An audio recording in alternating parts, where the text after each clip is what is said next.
Hello there, welcome to Doctor Who Radio Show. Hopefully I won't bugger this one up as well.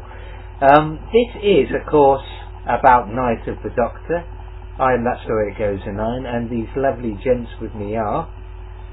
Welcome back, Rita. And this is Tim. Cool. So, in what I can only describe as an absolute card out of the sleeve by Moffat and the production crew of the current, makers of Doctor Who, sort of foreseeable future, as he said himself, we have had a trump card played on us. Night of the Doctor was apparently going to be either about John Hurt's Doctor, the 9.5 Doctor, or the 10th Doctor or the 11th Doctor. But in a masterstroke it turns out, just as the Doctor himself says, were you expecting somebody else? And that somebody else is Paul McGann. His first appearance in what is actually canon. It isn't just hearsay, etc.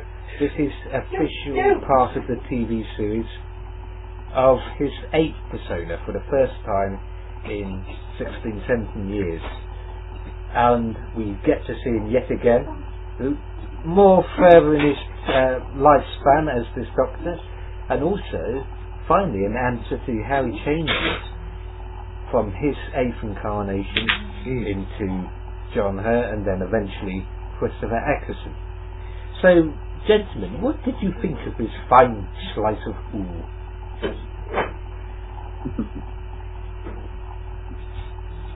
Oh, that's me. I'm really basically. I'll Tim after you. Oh, I thought it was great. I mean, it was really cool. It was unexpected, and it's cool that it's on his birthday today. And I mean, wow, just like Sisterhood, awesome. Good to see that, you know, like we had discussed before, that the Time Lords are just as the Daleks, according to the average person in the universe. And they want nothing to do with the Doctor. I mean, the girl that he's trying to rescue will have nothing to do with him. She'd rather die than get on his Stardust. Wow. Yeah, that's the whole point. Is she in effect killed? It looked like it was going to be just like he was with Grace, sort of taking her on an exciting adventure, you know, sort of romantic, take my hand if you want to live, or something like that. But instead, she actually recoils, she's actually repulsed, she's actually scared of the Doctor as soon as he says it's big on the inside. As soon as she knows he's a Time Lord, it's like, no way, no fucking way at all. You're just as bad as the Daleks, you fool. Yeah. It was a clever masterstroke. In just a few lines, everything changed. You got a feeling that this wasn't going to be a merry sort of nostalgia. Let's get on to the chocolate mice and Paul McGann, Jules Verne TARDIS nostalgia trip. What did you think? I thought it was absolutely brilliant. I liked the fact, the way it was written, and just seeing Paul McGann again is absolutely awesome. Even if he does die and then fall back twice and then regenerate, but the way the whole thing was done, especially with the Sisters of Karn as well, was really good. Insert Star Trek Karn there. I'm really happy with it. Really happy with it, and gets me very excited for the 50th as well. Oh yeah, it was 7 minutes long, and I don't think it was necessarily rushed, but it was obviously for very obvious reasons. But McGann took it all in his stride. It's like he was, it's like only yesterday he was in the TV movie. You mentioned the Sister, and he hasn't aged a day. Yeah, it's 53 years old, looking that good. Wow. Well, 54 now. He looks more like 35 though, really. I mean, he must have a elixir of life himself, really. Was that? Not only that, he's got the part down. I mean, he was very, very doctorish. You know, like it wasn't like he had to think about it. Of course, he's had some practice on the audios all these years, but I mean, he's still the doctor. You know, I mean, he comes in, he's got the same personality that he you know, he only had one movie to do one time, you know, years ago, and how cool is it that he can just step into the part? It does. That's a good It's not point. even like with the TV music. A lot of people have watched it. A lot more people have watched it now. Since, I'd say, over the last sort of 3 years, I'd say more and more people have been watching it. But luckily, I think the first time I watched it was about 8-9 years ago. I think it's about time people knew that Paul McGann did make an awesome Doctor, and does still make a great one to this day. Now, the audios, just like Tim pointed out, he's been doing them virtually 3 years after the TV movie. So in a sense, he hasn't really never played a Doctor, just, you know, not on television. And from what I've seen of those audios and heard of them, it takes his Doctor in some ways into a Time War sort of area. It seems a bit curious though, because this is really like one of the final words on the classic era. This is a Doctor who apparently, according to him, he's aware of the Time War, but he's been purposely avoiding it. He's been sort of dipping in and out, just like he does with all adventures. But just like being exiled, where he didn't have the luxury of just leaving when he wanted to, he's now basically been given a choice, you know, almost blackmail by the Sisterhood of Karn. Why did I call them the Sisters of Karn? And that's how his regeneration takes place. At one point, he is actually dead. They bring him back to life, just like in the Brain of Morbius, oddly enough. Well, it makes you wonder also if he wasn't, well, not himself tricked into coming there, but in the Brain of Morbius, Morbius is drawing spaceship planets to crash so he can rummage up body parts to try and build a body for Morbius' brain. And I'm wondering if the Sisterhood didn't use that technology or something to get that ship to come there and crash. But I mean, of course, they wouldn't know the Doctor was on it. I just thought that was kind of a coincidence that you got a crashing spaceship. Well, when it was crashing, they did say the what was it, the man who finishes the Time War, something along that. They knew he was landing. They didn't know it was the Doctor, but they knew someone was landing who would end all of it. Sort of like an end of time premonition, like the Ood. The Ood. So they were able to teleport him in that episode too. Remember, he was captured by Morbius, and then they managed to teleport him over to their cave or whatever. Yeah. So they have all powers, these ladies. So. And they sort of did womanly things to him, all that sort of thing. Yeah, the plot does share. I'm glad you pointed that out, Tim, because it does share a lot of sort of. We're not ripping off the Brain of Morbius, but similar, really. No. And I just, another thing you sort of just suggested to me, maybe the Time Lords might have manipulated things to push him into actually joining in the Time War, just like they brought back the Master after he was virtually dead. So, speaking of the Sisterhood of Karn, they apparently have a better handle and more control to a high degree of regeneration than the Time Lords themselves. Yeah, they can take it down into its basic elements of again, I don't short. Point they regenerate themselves. They're just eternal. No. They live eternally because of the elixir. You remember one of them actually. But they understand the science of the Time Lords intact. And so they have been allied with the Time Lords. So you get the idea it's an uneasy alliance. I mean, especially in the Brain of Morbius, the leader of the Sisterhood is very untrusting when she finds out that the Time Lord is there, that the Doctor is there. They think he's there to steal the elixirs. Yes. I think really, perhaps they sort of had premonitions of you know, the Time Lords becoming the Time War Time Lords, who apparently are just as ruthless as the Daleks, compared to the earlier appearances, you know, in the classic series, where they were benign and, you know, actually, well, not interfered, but had more of a sort of respect of, you know, keeping away. I think really the Sisterhood have the same level of knowledge and understanding inside and out of regeneration that Time Lords do, of actually creating and understanding time travel itself. So they're a bit similar. I think the time... Yeah. I mean, time travel, lots of people have, since New Who, have started to be able to use it and manipulate it. Even the Daleks, to some degree, can travel through time. Well, yeah, they did it in the classic series. Yeah. As far back as 66, I think, or 65. In the chase, they were chasing each other through time. My friend's saying 65. 65. Yeah. Chasing each other through time, that has different connotations if you want, but never mind.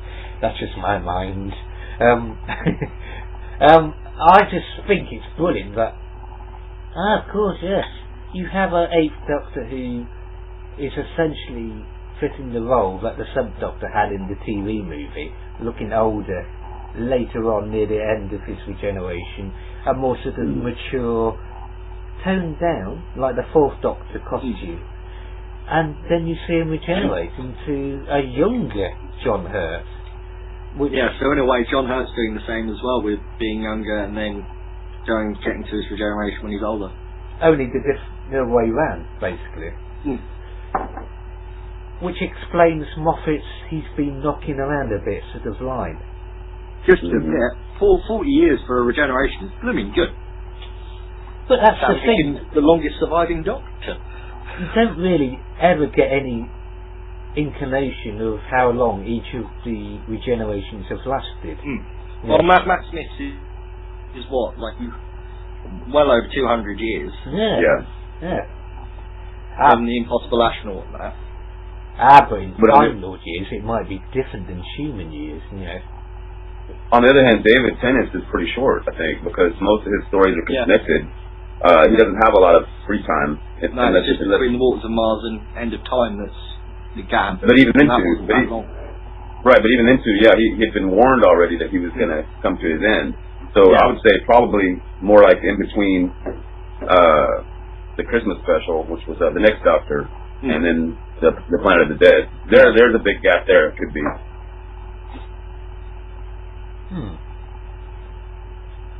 That's the life cycle of regeneration. That's the only, though, you can really sort of rewrite it if you want to. That's one reason I wasn't looking forward to a McGann regeneration, because it's better just to leave that period alone, you know. But on the other hand, I'm happy with what we got today. But I'm just saying, like, I like not knowing, you know, well, we still do have how the long, mystery because we still haven't actually seen it. So it sort of satisfies both, where it satisfies those who want to see Paul McGann doing the regeneration, but it also satisfies those who don't want to see it. So it still leaves a little bit of mystery as to, like, actually seeing the regeneration itself, but it shows you how he was made to regenerate. It could have been longer, though. That would have been good. I think it's perfect. 7 minutes. Yeah, no, I think if it was too long, it probably would have spoiled it a little. I agree with him. It was sort of a perfect.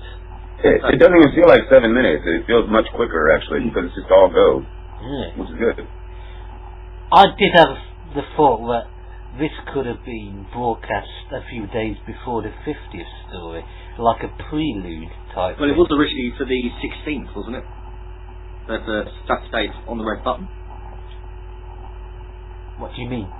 Yeah. The Night of the Doctor was originally going to be from 8 PM, I think, on Saturday via the red button. But BBC released it early again.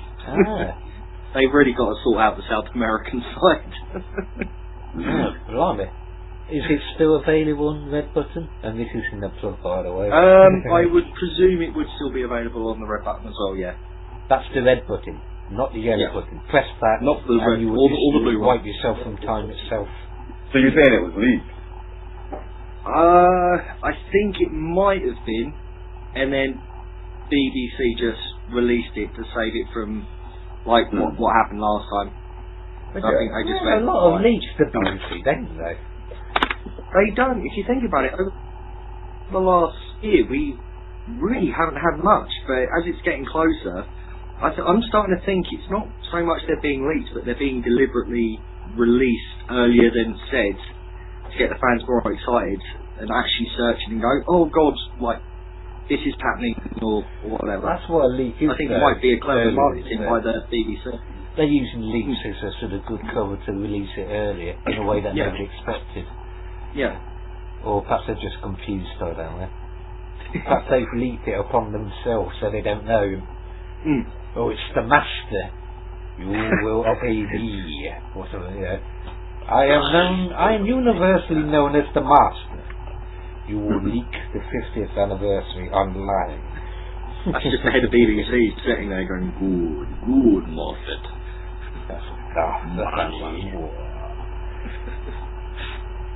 So it's amazing. This is the sort of script writing that Moffat has sort of done before. You know, like in Let's Kill Hitler, sort of piling lots in a small amount of time. The only difference is, in that, I've always said that, you know, Mel's could have been featured in several episodes as a completely presumed normal companion, and then out of the blue, a surprise regeneration, which would have. Yeah, that's one thing that surprised me about the whole Mel thing is the Doctor can detect other Time Lords. I know she's not full Time Lord, but surely he would have been able to detect the Time Lord part sort of in her. Yeah. Well, he didn't have much chance though. She pulls a gun on him, makes him take her to Germany, and then gets shot accidentally. So I mean, Let's kill Hitler. yeah. So she doesn't have a lot of. I mean, he doesn't have a lot of time to think about it. Yeah. My point though is Hitler's that in the cupboard. if they'd had her as a presumed normal human companion, and after 4-5 episodes she out of the blue regenerated, that would have had the same impact that name of the Doctor and Night of the Doctor has had today. You know, something absolutely sort of not just gobshacking, gobsmacking and gobshacking. I think the last real sort of gobsmacking moment was both the name of the Doctor with the reveal of John Hurt, and before that it was the Impossible Astronaut with Matt Smith dying. It was just like, whoa, okay, season just started and he's dead. Yeah.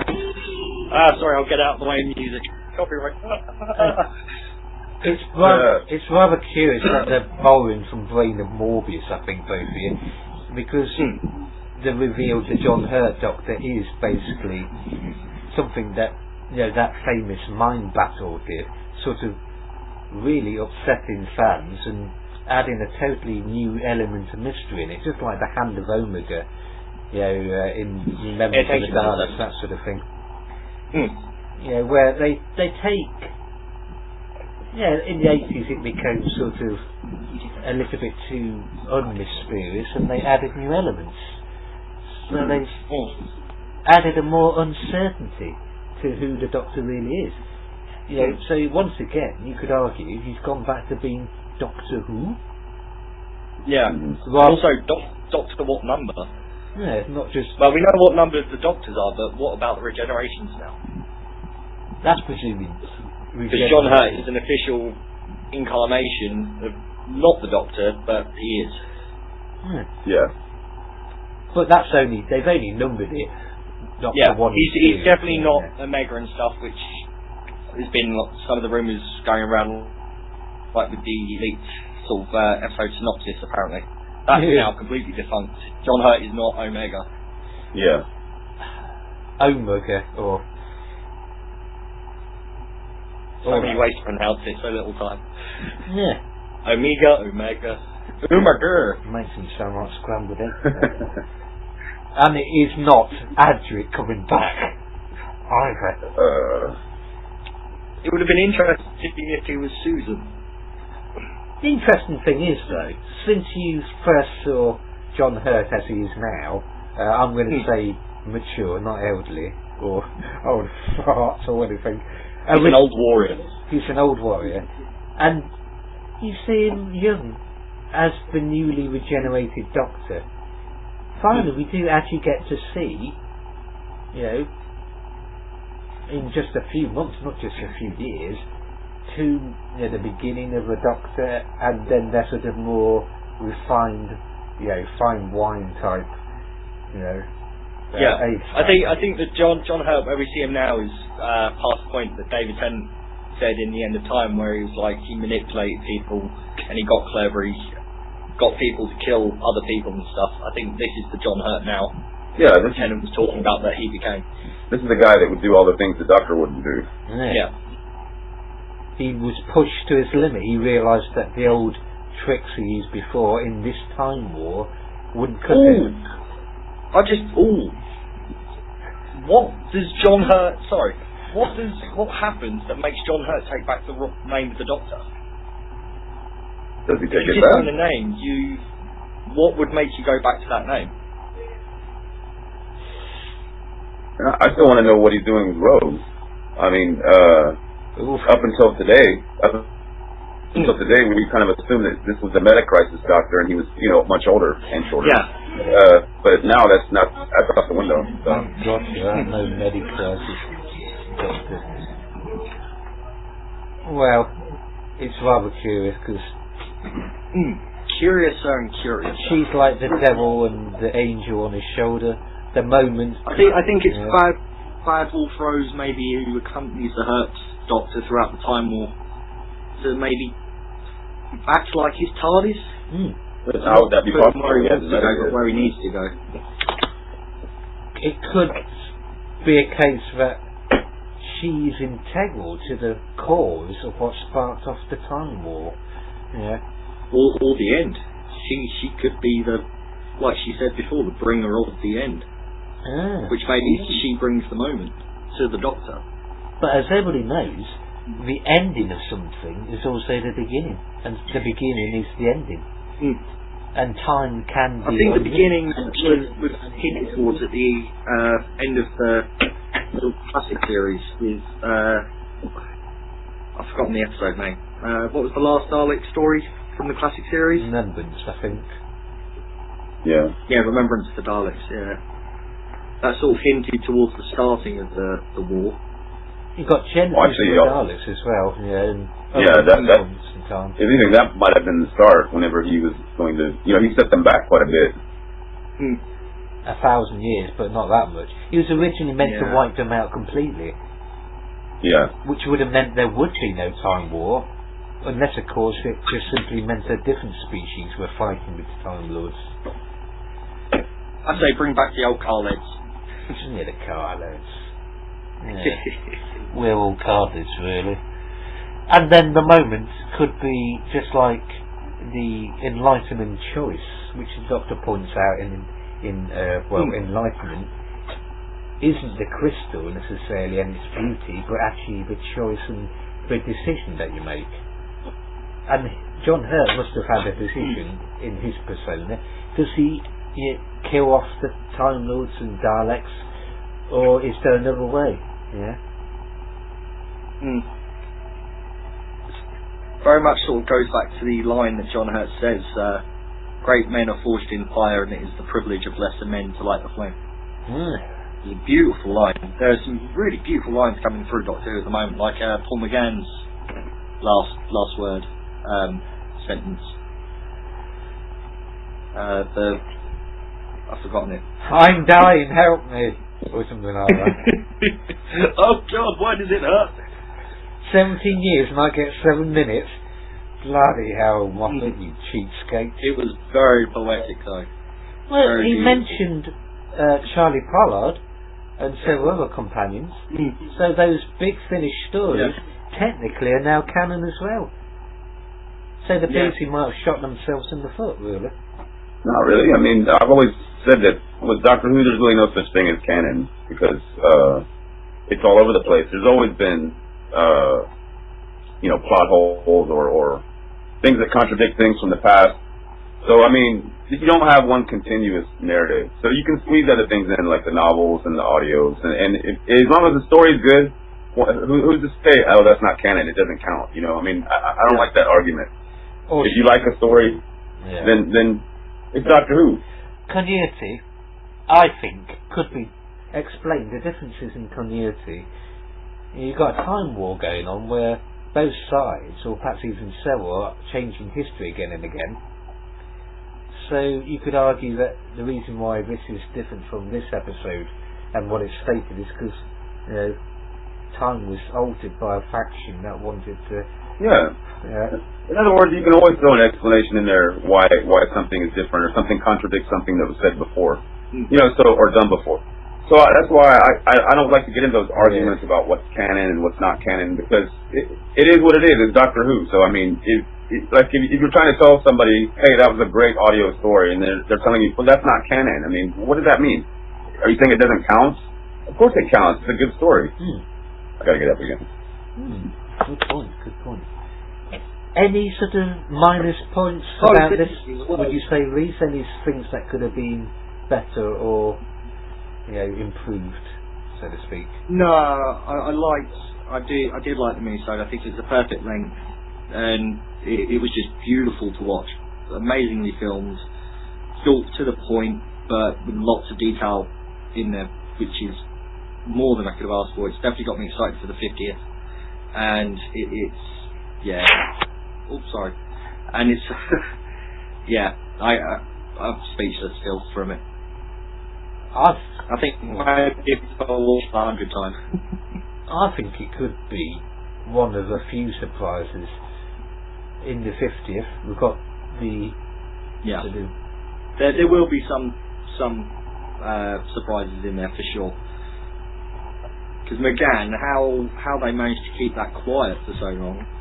Literally, the trailer came, what was it, about an hour after the picture of Paul McGann in his outfit was released, which might be why they released the minisode as well, actually. Because the picture of Paul McGann dressed in the outfit. This isn't the first time, though, for the box set 8th Doctor story, Dark Eyes, they actually gave him a brand new, up-to-date costume and a sonic screwdriver. It's good to see a sonic screwdriver. But I think that was set during the Time War, or the build-up to the Time War, because that does actually feature the Daleks in it. They're a main protagonist in it. So I think it's a leather jacket, just like the 9th Doctor, which this John Hurt Doctor has as well, and he also has a sort of sexual, and he's got shorter hair as well. So I think really you could argue that could be connected to this as well. Perhaps he has had some involvement in the Time War, which is why that companion, who never was or might be, feared him, but not. He was involved in the few skirmishes, and maybe that was the mistake. Because that's really sort of dipping his toe in the pool, if you want, something like that. Anyway, it's always I have been That's the Way It Goes 09. Thank you for joining us, everybody, and this has been. I'm Reese. Thanks for watching. And the person who's left us, Tim has left the building, everyone. Tim Wells, but thank you, Tim. Love you, Tim. And thank you to Stephen Moffat and Paul McGann. And thank you for the recording going properly this time. Will there be any more surprises? We have Adventure in Time and Space. We have a bumper issue of Doctor Who magazine. The 21st. It's absolutely amazing. Oh, have you got the latest issue? Oh yeah, I've been buying this since 1990, so holy smokes. And it's got tons of stuff, everyone. It's got a special 1960s themed mini issue. It's a bumper 116-page souvenir issue of Doctor Who magazine. Would you say it's worth the $6.99? This is $7.99. It's really good. Oh, it was $7.99. And it's got about 12 collector's anniversary art cards with every single Doctor, including the new Doctor. Peter Capaldi. But what kind of Doctor will he be, though? Because, you know, as they... we must have scum. He's going to be Scottish, Scottish, the third Scottish actor, but he's also apparently going to be... but the first one to actually have the Scottish accent. Yeah. He said he's keeping the Scottish accent for it. Well, Sylvester McCoy had I think it as well. worked really well. But he might be a 12th Doctor who will be part of a new, Very rebooted slight. and very different Doctor, because apparently big changes are coming to the Doctor. Full stop. Never mind the series. But until next time, keep hooing. Yeah.